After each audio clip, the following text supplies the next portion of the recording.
Ya, mohon maaf ya Pak. Demi Allah saya baru tahu Pak. Ini boardingnya aja lihat apa? Lihat boardingnya.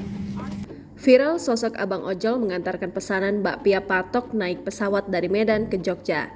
Dilihat dari video yang beredar di media sosial yang direkam seorang penumpang yang berada di sebelah abang ojol tersebut, terlihat seorang pramugari sempat tak mempercayai abang ojol mengantar paket dengan pesawat.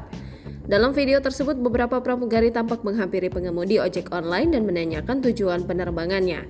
Mereka bahkan memeriksa boarding pass pengemudi ojek online untuk memastikan kebenaran informasi tersebut. Lantas seorang yang berada di sebelah penumpang tersebut menjelaskan bahwa ojol itu mengantarkan paket ke Yogyakarta dari Medan. Setelah mengantarkan paket, ojol itu kembali lagi ke Medan. Dia menceritakan bahwa pengemudi ojek online ini memang menerima pesanan untuk membeli bakpia patok dari Yogyakarta sesuai permintaan pelanggan. Saat itu pengemudi ojek online ini sedang dalam penerbangan menuju kampung halamannya di Medan setelah mengambil bakpia patok dari Yogyakarta untuk pelanggan tersebut. Setelah melihat boarding pass, pramugari akhirnya percaya. Dengan raut wajah terheran-heran, mereka mengembalikan boarding pass tersebut.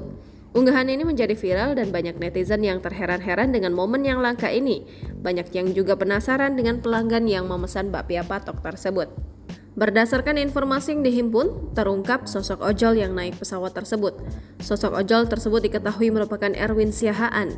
Erwin Siahaan sendiri dikenal sebagai driver ojol yang menjadi anggota DPRD Kota Medan 2019 hingga 2024. Ia diketahui berhasil menjadi anggota DPRD Medan 2019 hingga 2024 di kursi Dapil 4 yang menjadi hak Partai Solidaritas Indonesia atau PSI.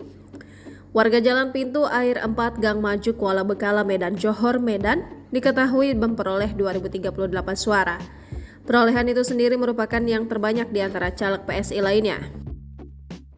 Sementara itu diketahui jika Erwin Siahaan merupakan sosok yang kaya.